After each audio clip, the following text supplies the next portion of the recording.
मित्रों, सनातन हिंदू धर्म में मनुष्य की मृत्यु के पश्चात उसके शव को जलाने की अर्थात दाह संस्कार की प्रक्रिया की जाती है।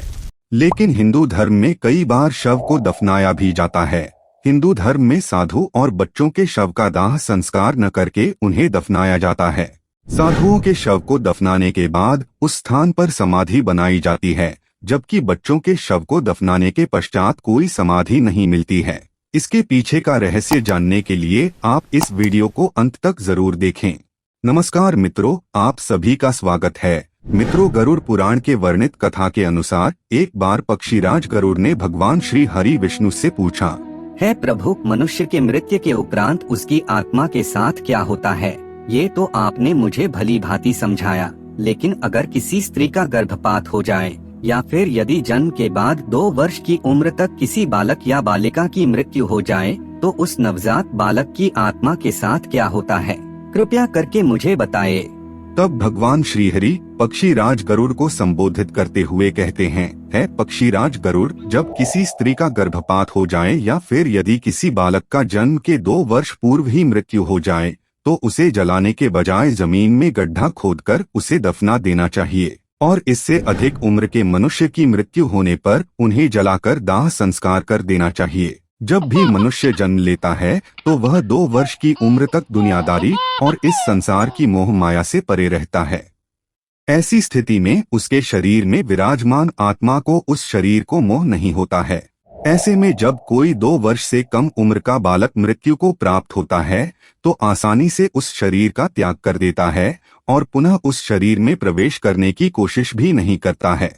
जबकि मनुष्य जैसे जैसे बड़ा होते जाता है और मोह माया में बंधा जाता है, ठीक वैसे वैसे शरीर में मौजूद आत्मा को उस शरीर से मोह होने लगता है और मृत्यु के बाद वे उस शरीर में तब तक दोबारा प्रवेश करने की कोशिश करते रहता है कि जब तक मृतक के शरीर को जला ना दिया जाए। इसी प्रकार से साधु संतों में भी उनकी आत्मा को उनके नश्वर शरीर से कोई लगाव नहीं होता है, जिस कारण से उनके शव को भी दफनाकर उन पर समाधि बना दी जाती है। इसके अलावा साधु संतों की समाधि के पास उनकी तपस्या की ऊर्जा को भी महसूस किया जा सकता है। वहीं 2 वर्ष से अधिक की आयु के मनुष्य की आत्मा में मोहमाया और काम जैसी इच्छा उत्पन्न हो जाती है। जैसे जैसे मनुष्य का शरीर बड़ा होने लगता है, उसकी आत्मा भी मोह माया के बंधन से बन जाती है। मृत्यु के बाद भी उसकी आत्मा उसके शरीर में प्रवेश की इच्छा रखती है। इसके अलावा संत पुरुष और भिक्षुक को भी मृत्यु के बाद जलाने की वजह दफनाना चाहिए, क्योंकि ऐसा मनुष्य अपनी कठोर तपस्या और आध्यात्मिक प्रशिक्षण के बल पर अपने शरीर की सभी इंद्रियों पर नियंत्रित कर लेता है और पंच दोष यानी काम, क्रोध, लोभ, मोह, अहंकार पर विजय प्राप्त कर लेता है।